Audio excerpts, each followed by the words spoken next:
昨日のコンサートはどうでした？自分で採点するとどれぐらいでしょうか？ How would you rate last night's show? If you were to give it a score. It's hard to give it a score really because there's always so many different circumstances, so many unusual circumstances. But I mean, I enjoyed it. I had absolutely no sense of pacing. What do you mean by unusual circumstances? Well, we've got it's kind of a new guitarist, and it's a new angle that we were going for. Because I did the European tour and the British tour, and I wasn't really happy with the way that it was sounding, so I got a guitarist in rather than a keyboard player, so I've got extra guitar. And also I'm very nervous in Japan, because I also want to be fantastic. But it takes that extra time to kind of sink in. You said that you didn't pace yourself at all, you just kind of pedal to the metal. Oh, go on stage, and I kept saying to beat my guitar rodeo, I just kept saying, are we doing okay? Are we doing okay? I thought we'd been on for like 10 minutes and we'd been on almost an hour. Very hard, really. I have very high expectations. ドラムスが元スミスのマイク・ジョイスが入ってきたんですけど、あの辺の人たちの交流っていうのは結構普段からあるんですか？ Former Smith's former drummer Mike Joyce, I guess, is a member of your entourage now. Had you been friends with that band before, or old friends with them, or just them? No, what happened? I feel like the Smith's connections seem to be carrying on for quite a long while. They started off like they started sending me flowers when I played gigs and stuff, and they had the records, which was good because for a while I was feeling very depressed and nobody seemed to be interested, but the Smiths were interested, and just their loyalty, to their fan loyalty, means that people make an effort to listen to me, which is quite good. Yeah. And we had so many people that worked with me and the Smiths that Mike was just really excited to play, So it was it's a lot of fun, really. なんか昨日のコンサート僕が見てて、あなたは昔よりもリラックスしてやってんじゃないかっていう気がしたんですけれども、前から割とそのステージでロックスターっぽく演じるんだっていう、そういう演技力っていうか、こう演じるんだっていう部分が弱まって、割と地でやってんじゃないかっていう感じがしたんですが、どうですか？Having seen you in the past and having seen you again last night, we got to perceive the impression that you seem to be more natural now, whereas when he saw you in the past, it almost seemed like you were an actor on a stage acting out the part of rock star. Whereas like last night, it was more like just you, Julian Cope, the man, performing. You seem more relaxed, more comfortable on stage now. Yeah, I am. I used to be really hung up about standing on stage. I used to feel like if I did anything that was particularly over the top, I'd be embarrassed about it. It's like a real kind of like white guilt trip, I think, all the time. I am more natural. I think it's kind of a bit scary when it gets more natural sometimes, because I think people can start to, the kind of the humour might be lost. But it's just my problem, I suppose. But yeah, I think I am more natural. I'll literally just go screaming around stage now. それは、今字でやってるっていうのは確かなんだけど、ただし字でやってるとユーモア的な要素が薄れてくるんじゃないかという気がして、結構そういうのは危険だなと自覚してきてるんだけど。あ、そう。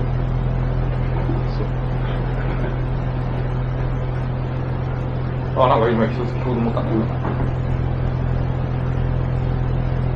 そうそう、前にねステージやってる時にすごくギンギンに決めて、やっぱりステージやる時っていうのは力強くなきゃいけないわけだから、それなりにスターっぽく演じるっていうか、そういう演技力も当然必要になってくるんだけど、そうやってギンギン盛り上がっていく時にふとね我に返っちゃうっていうか、あれこんなことして私様になってんだろうかって途中で悩むっていうのを聞いたんだけど、今そういうこともなくなってますか？This overlaps, I think, what you were saying a second ago, but like you said before, it seemed like you were sort of up there, like acting out the part of rock star. And I think in the past you said something about every now and then you get on stage and all of a sudden you reflect back and think, what am I doing here? Why am I doing this? You said something about a guilt trip. Yeah. that's something you've overcome now? Well, it's kind of because my whole trip has always been the ridiculousness of rock and roll, which has always appealed to me. The fact that you're going to do anything that has any kind of, you're going to aim to make anything that's remotely artistic. Really, the last thing that you're going to do is in the field of rock and roll, because it's so ridiculously trivial and trite, really. And I think that the thing that always appealed to me was the fact that it was really hard work to do anything that was recognisably intelligent and coherent within that framework. So that's when it's really hard to just be kicking all the time, because it's a lot easier to be brainless and be a rock star, because you just get upstairs and you get up on stage and you just go, oh, and everybody goes, wow, I want to fuck this guy. But if you do stand there and you have this kind of like intellectual vibe about you, you know, you look down at the girl who's freaking out over you and you think, yeah, but you should see me when I'm having a shit in the morning. You know? You do have that sense of ridiculousness. Has your perception of that changed though the last few years? Yeah, it has. It's changed because, of course, I have a shit, and of course I look crap, and I look crap now because I just shaved. But everybody looks crap. I don't feel so bad about it anymore. I realised that in actual fact, there's a lot of fun in that game. You know, like say doing the album sleeve. I never look like that, but I quite like the fact that I never look like that. I like the fact that it's an illusion, you know. There's a song on the album is called The Great White Hoax, and the idea of the Great White Hoax is that that's what to me that's what the world is about. It's the Great White Hoax, you know. It's like the white man goes scourging across the world, you know, going, I've got the answer, I've got the answer, I've got the answer, and everybody goes, what is it? And it's like, well, this is it, you know, and everything that you don't, it's almost like Moses coming down from the mountain, you know, and drops one of the tablets on the way, and he kind of thinks, well, they won't believe me if I've only got 9 out of 10 of the answers, I better make the other one up because I can't remember it. So from that point of view, I think I've got it more balanced in my mind now. There's more of a sense of humour about it, you know. I think that I'm guilty, but I live with it, as opposed to being guilty and trying to get rid of it. You know. さっきほらお笑い的なセンスが薄れてくるっていうのは危険なんだけど、なぜそれが危険なのかっていうと、ロックをやること自体が非常にとんちんかなことだ。これはもう全くナンセンスだ。例えばこう芸術的なね、こう何かをこう追求しようとするときに、ロックンロールやるっていうのはもう全く馬鹿げてるっていうか意味がないわけよ。芸術やるんであれば他の芸術やればいい。ロックンロールは所詮ナンセンスだ。それが自分の出発点なんだね。だから常に自分が笑いもんだ、やってることは笑い草だ。そういう認識を常に持ってるわけ。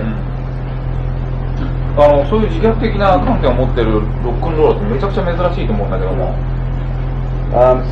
Rather unusual for a person involved in rock and roll to have a sort of outlook on the whole situation, like to view rock and roll as something absurd. だからロック村の中でその疎外感を感じてしまうことってしょっちゅうあるんじゃないかって気がするんですけど、どうですかね。ロックンロール村の中で周りと比べるとあまりにも自分は違うと。周りはもっとね、マッチョでただ単に乗ってるだけでしょ。それに対してからそのロックンロールである自分に対するなんか後ろめたさっていうか、ね、あるわけだから。It's very unusual to have a sort of sense of guilt as opposed to wanting to flaunt it. Do you find yourself alienated from the rest of the rock and roll community, as it were?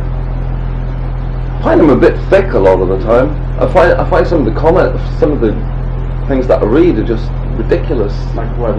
Well, the way people cloak what talent they have kind of annoys me.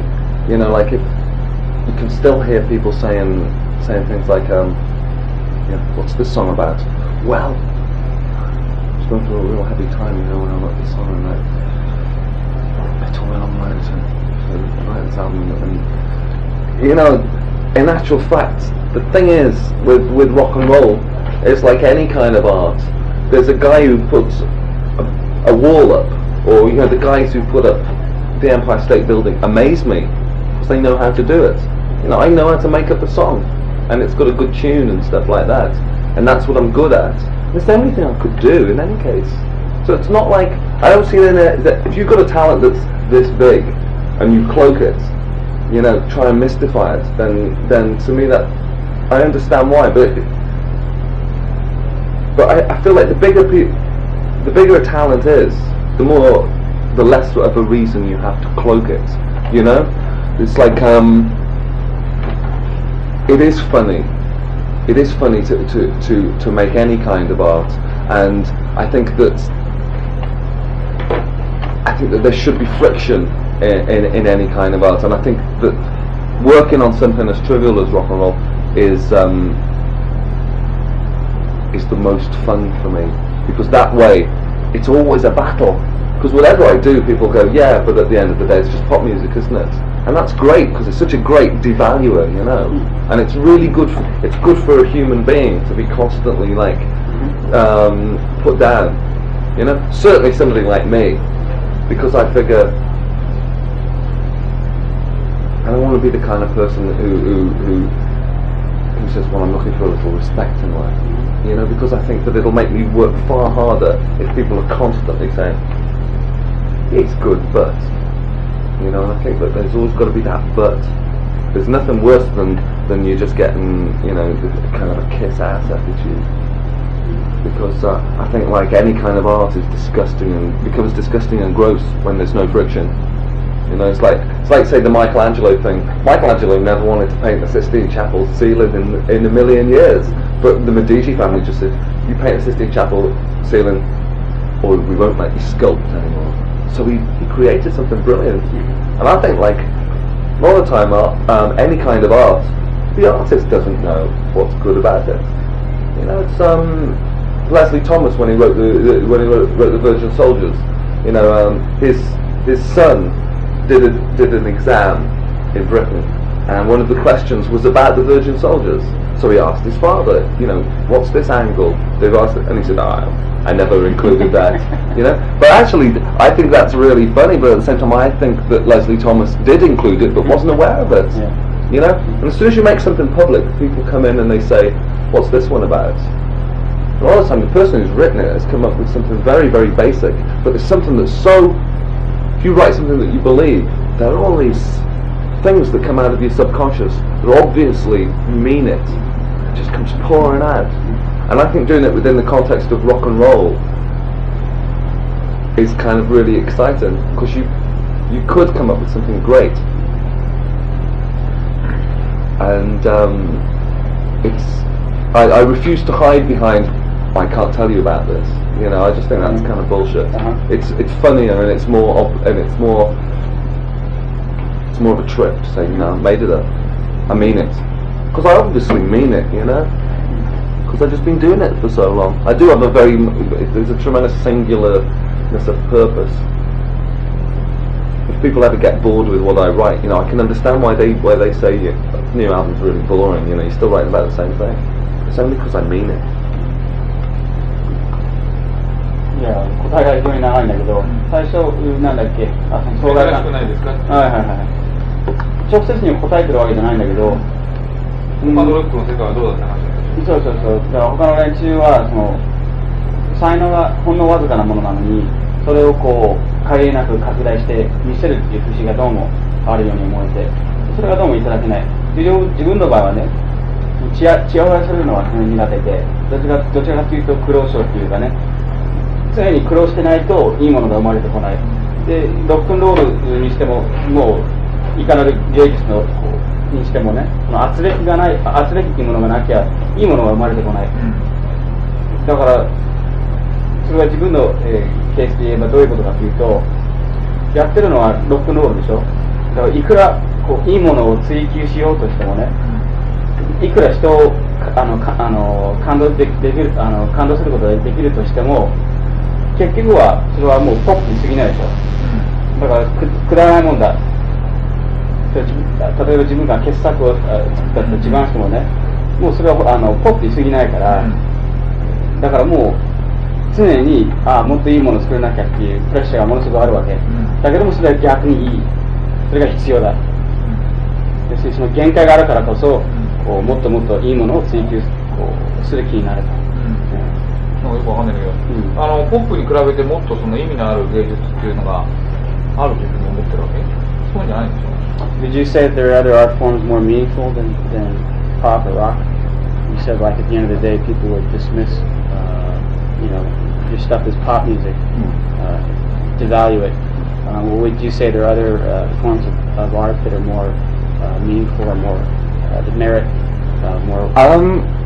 I think kind of in the long run, pretty much every other art form is better than rock and roll.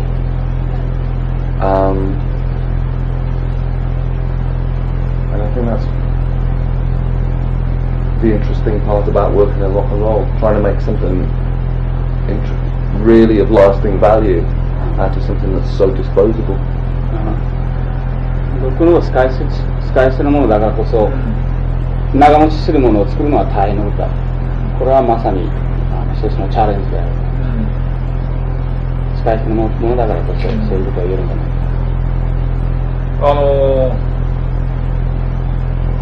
彼はなんか傍から見ると資質的にね、さっきも言ったけれども、そのロックの世界にどっぷり浸ってさ、ロックンローラーで楽しいっていう風に考えられないのですぐ内省的になってしまうタイプだと思うんで、なんかそこで自分はロックにはもう本当向いてないんじゃないかっていう風に思ったことってないですか？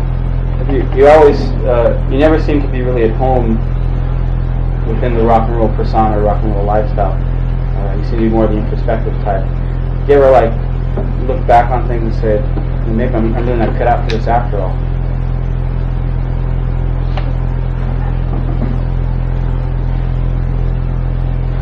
No, because I'm too obsessed with it.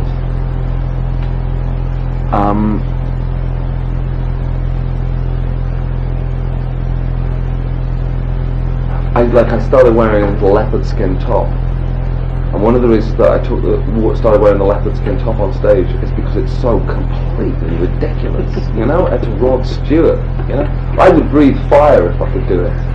I really want to gross people out in a way. You know. 一時はね、豹模様のね、シャツを着てたんだけど、なぜ着てたかっていうと、これほどくだらないものがないと思ってたから、もうロッド・スチュワートが、それこそロッド・スチュワートが着るようなね、洋服だったから、だから自分の中にはね、こう人に対して限りなくこう不快な思いをね、させたいというところがあって、でなぜその、あえて自分がロックンロールで向いてないだろうなって思うことがないかっていうと、ロックンロールに取りつかれてるから、だからそういうことを考える余裕さえない。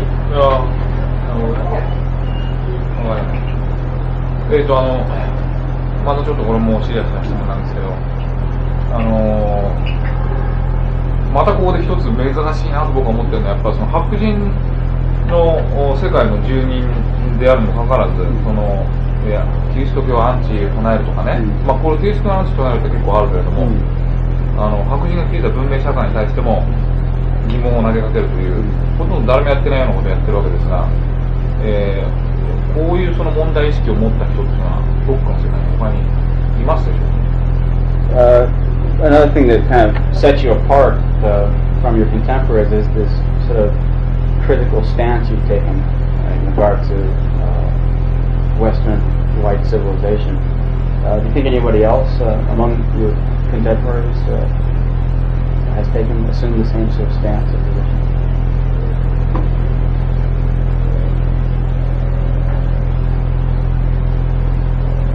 I think the only only real difference between me and a lot of people is that, let's say, people like Sting and Bono, those kind of people, they're embracing the one world thing and all this kind of stuff.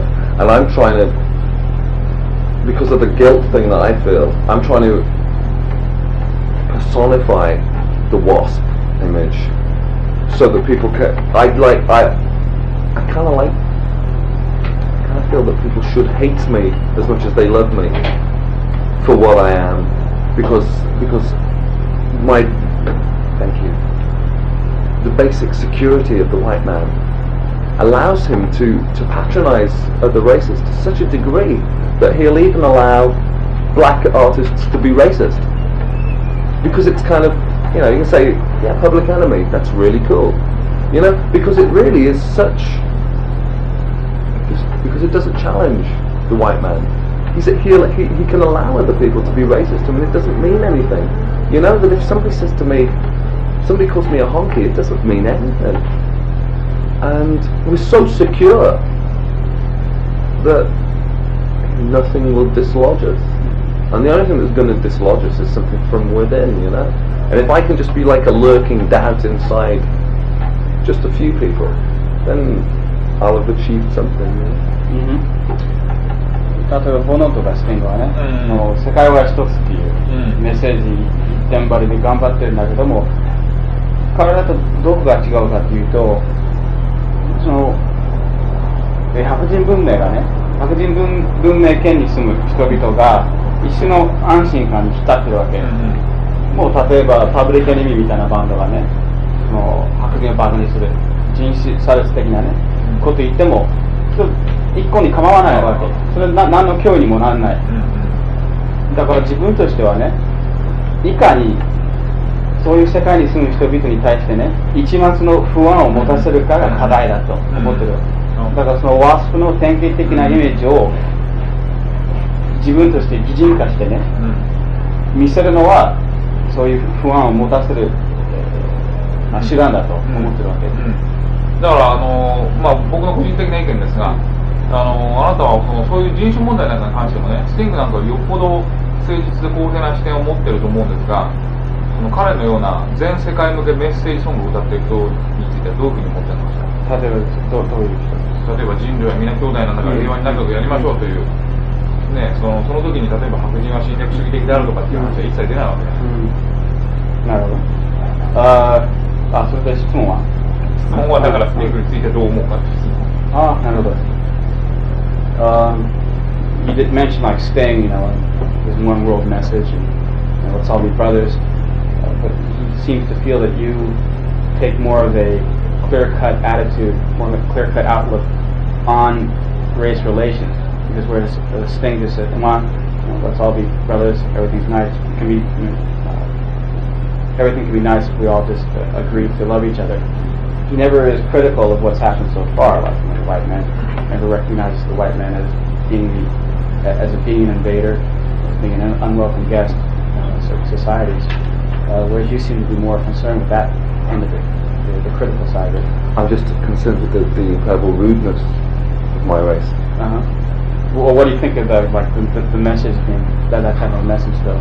It's easy to say we're all brothers. You know, if you're white. You know, but I mean, you listen to Malcolm X. Malcolm X wants to kill all white men. If I was a black man, I'd want to kill all white men.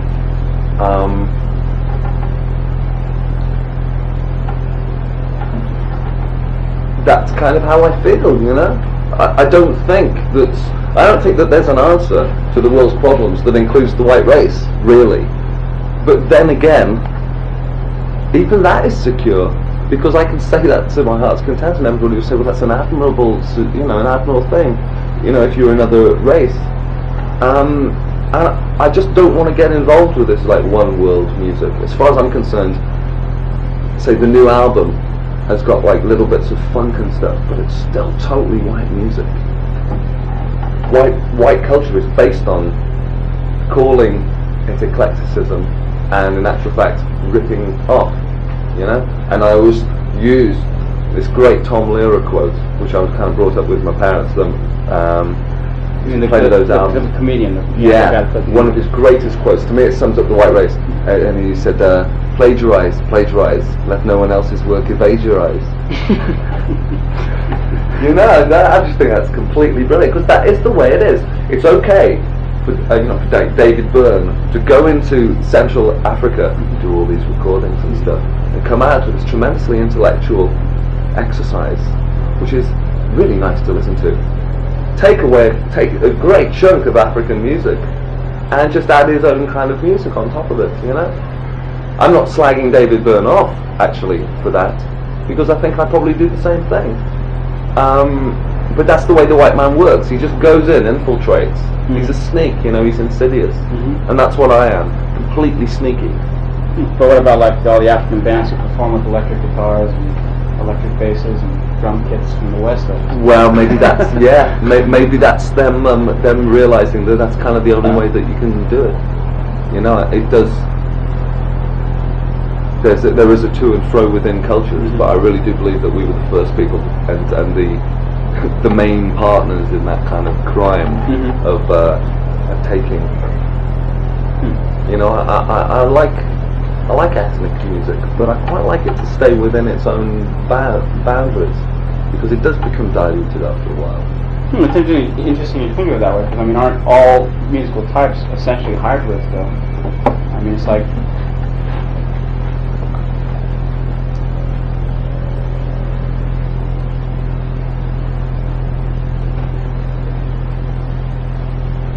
I guess if I was playing what is really my natural music, it would probably be like Morris dancing.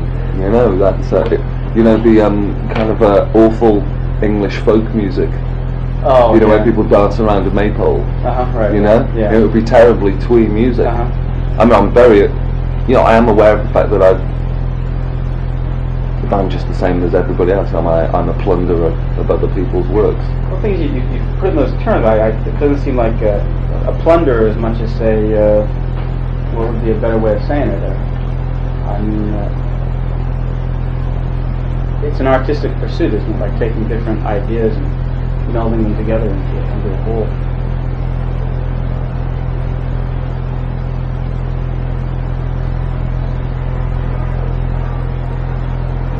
Because when you steal something, when somebody's been deprived of something, you haven't taken it away from them, they still have it.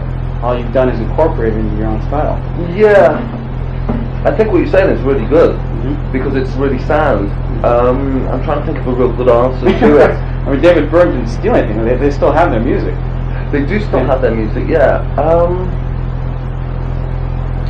Why do I feel that way?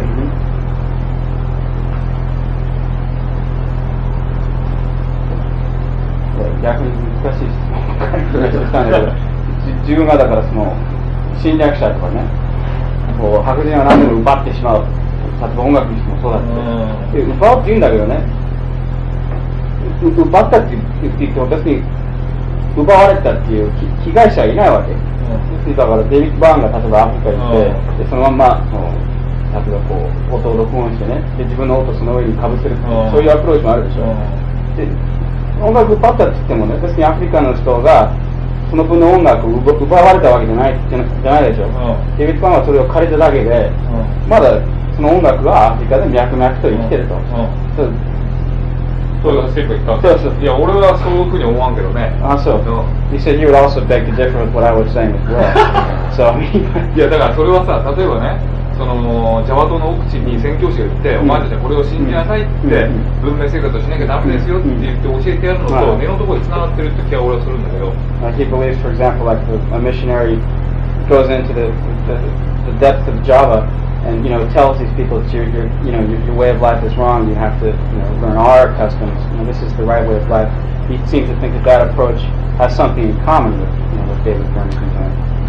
That's what I mean. I think that it's the move towards the generic, right? That one world is really everybody being the same, and that's kind of bad, really, because the greatness that doesn't unite everybody. I think that just makes everybody the same. Like say Japanese women, right? I think they're absolutely gorgeous.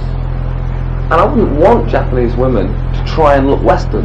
When Japanese women try to look Western, they look far less beautiful to me.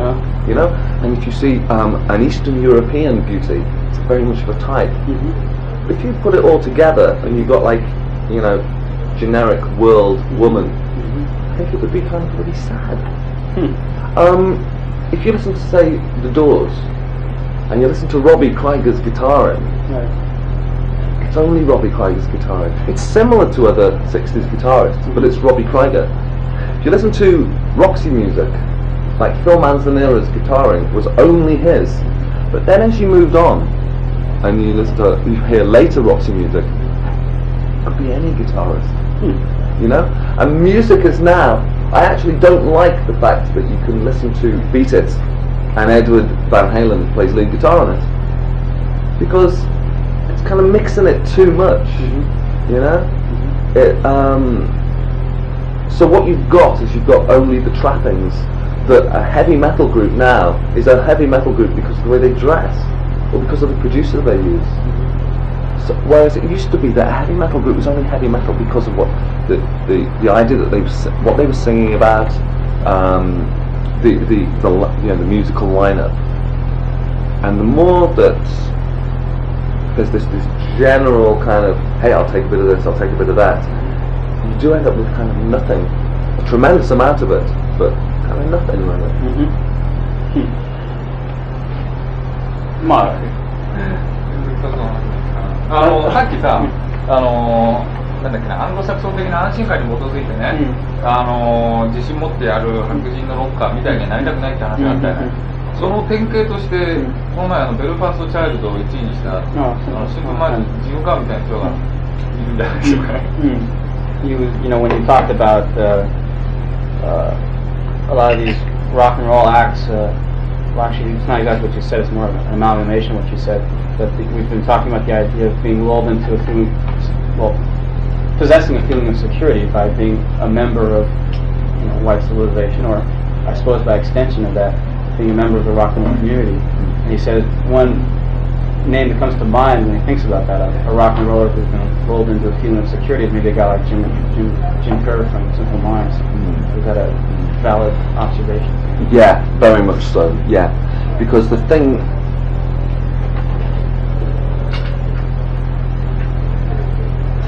that drives me crazy with something like Jim Kerr is that I don't like Bono, but Bono is on Bono's trip, you know? And I don't like anybody to be on somebody else's trip. You know, Jim Jones was the biggest asshole in the world, but it was his trip. Adolf Hitler was on his own trip, you know, and he was a total asshole, and I'd never get into like, well, he was quite cool. But at the same time, it was his, and I think it's really I always have a tremendous respect for people who are doing their thing. So I listen to, like, say, a Michael Jackson album, and I think, well, I wouldn't listen to Michael Jackson, but it's definitely Michael Jackson. It's not generic black guy, you know? There's a lot of generic white guy, generic black guy, generic black woman, and I can't really see that.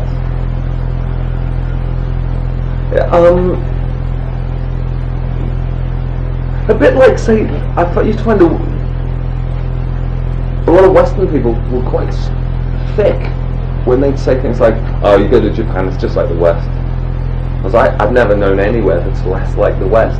Because what's so brilliant about the Japanese is you've taken all the West and made it so curiously Japanese. You know, you walk out there, and the Americans, I think, are quite funny. Because, say, a British guy goes to America, and the first time, you know, British rock and roller goes to America, and he goes, wow, I feel like I was living in the third world, you know, when I went to America.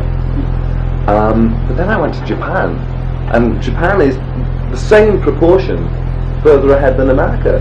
So Americans come here and they're just like amazed, you know, because America has always been the standard of the world, you know, like for the last, you know, 40 years. So it's another case of kind of us fooling ourselves. And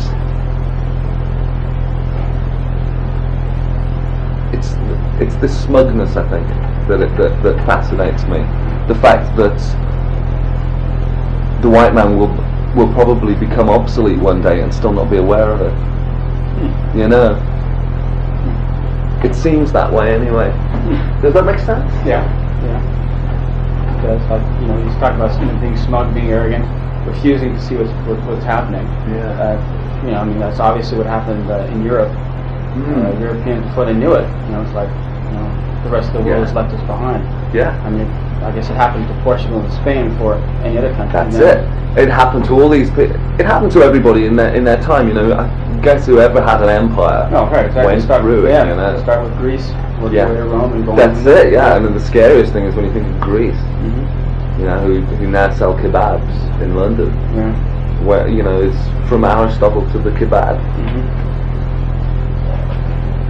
Ma, 結構大げさな話になってきた。じゃあ話をちょっと全く飛ばして、セント・ジュリアンからマイネーション・アンダーグラウンドへの変化、アルバム5本とも2枚の変化を、今回のアルバムと前のアルバム。そう、これをちょっとこう流れを音楽的にでも何でもいいですけど、解説してもらいたいんですけども。I'd like you to give us a little bit of background on what accounted for the changes over the last, this most recent album and the last album, musically. How would you explain the changes you've undergone? Well, what I think it's the most obvious one was when I did Fried. Fried was a very ugly album, you know, it's like the turtle shell and all this, and then I came to Japan. I did this album called Fried, and I was like lying down naked with a turtle shell on my back, you know, like a very, very ugly sleeve, and it was meant to be very ugly. Then I came to Japan, and the Japanese, you know, the turtle is a very kind of positive image. And I came back and I thought, wow, this is brilliant. That I can go to a completely different part of the world. People don't even see it as being depressing music, they just see it as being quite hopeful and quite beautiful. And it changed my perception of what beauty is. So the next album, I started to write, you know, feel like stronger and more powerful, and there's nothing worse than a guy who starts to feel more stronger and, you know, stronger and more powerful. So I called the album St. Julian, because I thought, oh, that's going to piss people off, and then sort of also, you know, the idea of anybody calling themselves a saint. I was thought, we always see throughout history these saints as being wonderful, but they always seem to have been real pains in the arse at the time. You know, St. Francis of Assisi did wonderful things, but he was always kind of going, hi, did you see how good I was yesterday, you know? So what I was trying to say was, like, the saint is actually a pain in the arse at the time, and it's only through history that we perceive them as being great. So I did the St. Julian album, and it was very kind of, a lot of it's very gauche rock. You know, it's meant to be gauche rock. It's bombastic bullshit. You know, it's riding into town with the guy's been up on the hillside for a while, and hey, I've been given it a bit of thought, I'd better go and tell everybody. It's the evangelist spirit, you know. So you ride back into town and you tell everybody, and you kill everybody who doesn't agree with you. And that carried on into My Nation Underground. What I liked about My Nation Underground was the message was a lot darker than something like St. Julian. It was saying that you trust the white man and he'll kill you, you know. So I called it My Nation Underground because I thought My Nation Underground has got the trappings of kind of a hippie, dippy, hey, you know, you're all lying there stoned and you know, hey, wouldn't it be great, you know, say the bomb went off yesterday, you know, who would you take down into your bunker? Well, it'd be you and me, and it'd be, she's pretty cool, and we'd get her down. You know, bit by bit you'd get all the people, and there'd be like 20 of you.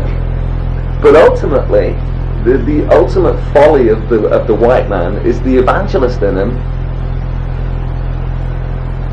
He gets those people together that he thinks cool, thinks are cool. But if they're the only people in the world, he starts hearing what they've got to say, and even they start to sound a bit stupid.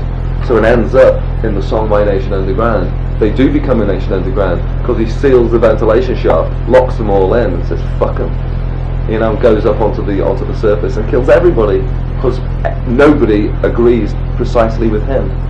And it was from the if you can say inspiration, was from, you know, like the Jim Jones thing, because I found that was so disgusting.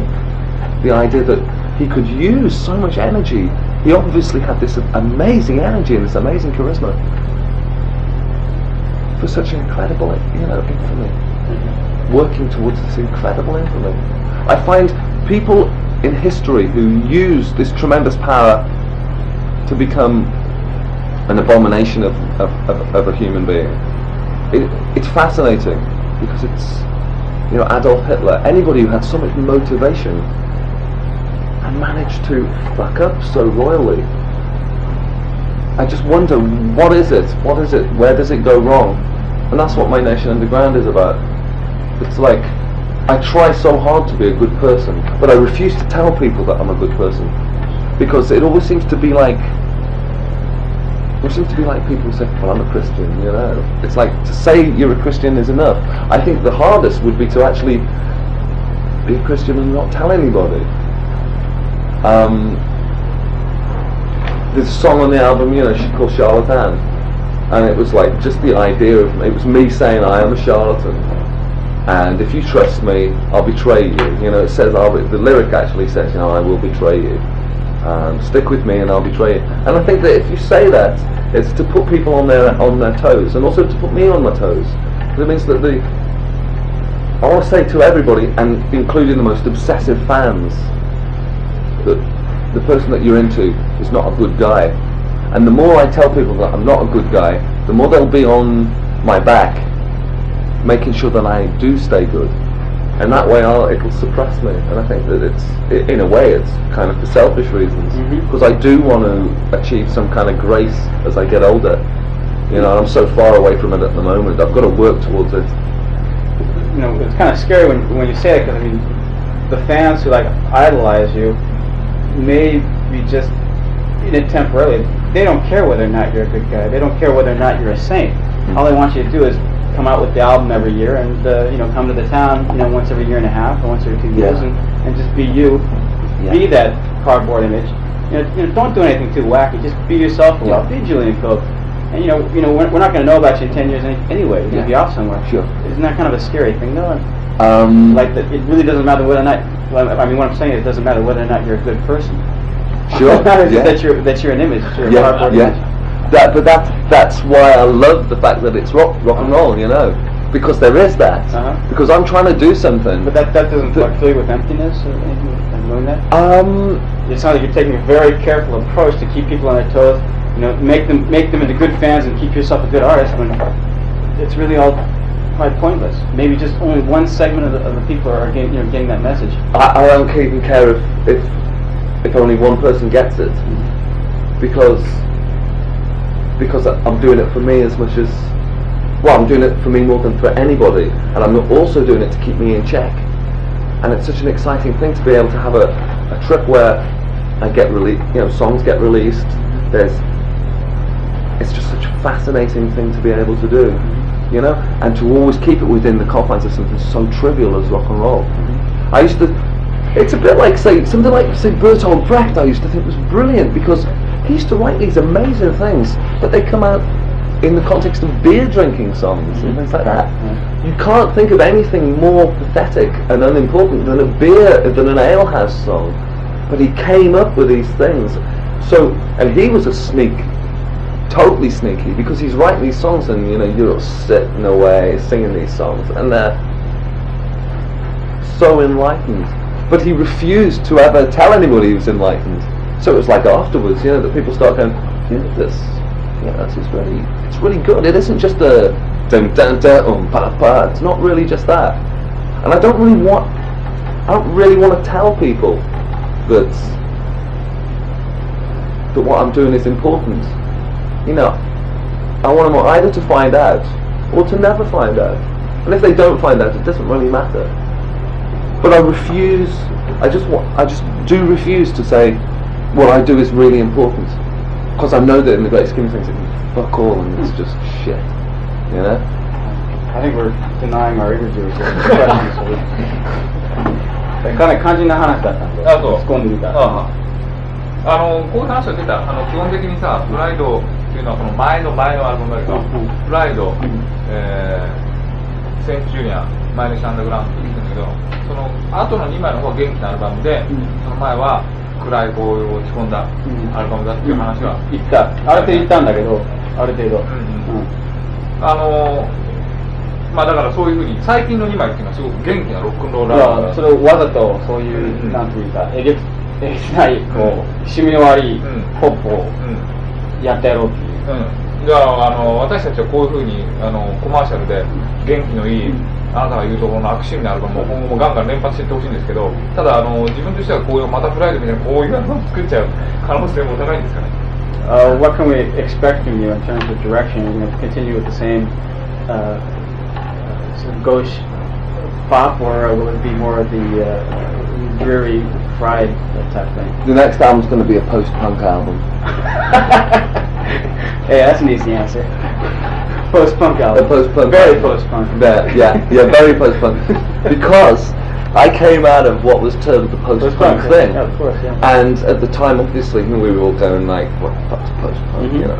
But at the same time, I think that's great because that's the post-punk totally devalues music. It's such a label, and I want to label it. I really want to label it early. I want to draw the parameters right in and say this is going to be it. It's going to be a post-punk album. Everybody's going to have their part. I'm going to make very, very, very simple statements. It's going to be a lot of repetition. You know. Yeah, that's what it's going to be. あなたの作る曲っていうのは非常にオーソドックスですごくいい曲が多いんだけど、曲書いてくれっていう依頼は来ないんですか？ You seem to have a real knack for writing songs that are very orthodox, that could probably be sung by other people. I guess you covered well. Did other people ever ask you to write songs for them? No. I think my stuff is incredibly traditional. It doesn't break barriers ever. It's like I really like working with like a very fixed framework. I think the important thing is that you write something that appears to be saying something, and in actual fact it's saying quite the opposite a lot of the time. I like to make things sound like a real nice straight love song, so that most people won't even notice that it's fucked up. Well, I think my favourite lyricist of all time is Arthur Lee, you know, from Love. Yeah, sure, right. Because everything about him was just a total mess. You know, he'd write these beautiful songs, and you listen to the lyrics, and you know, it's like, oh, the snot has caked against my pants. You know, and your mother can sing it, and she'll be singing it for 5 times before she realises what she's singing. You know, and I think that's really good, and that's clever, and it's also not rude to the listener. And I refuse to be rude. I think what I find is a lot of people are very rude to the people that listen to their music, because all they do is they present the side of them that they wish to be, and what I'm trying to present is the side of me which I am, which is many sides. Some of it's cool, some of it's very uncool, some of it's actually quite crap, but I feel that. I like Matt Johnson, but to me where he falls down is he only presents the side that cares about the world, and there's a tremendous side of him, I believe, that doesn't care about the world, and that should come out as well. Sometimes I feel very sentimental, I feel very gauche. There has to be a song on the album that presents the sentimental side of me, because if I only present stuff of the side of me looking in a good light, it just seems rude, you know? It's got to be more of I've got to have more of a Catholic thing, you know, where you just give everything. And sometimes it backfires, because a lot of fans, you know, say, I hate that song, you know, why did you do that? And I say, well, I didn't do it so that I don't expect you to love all the songs. You know, I just want you to understand, I want you to like me enough to realise that some of what I do you'll never get into.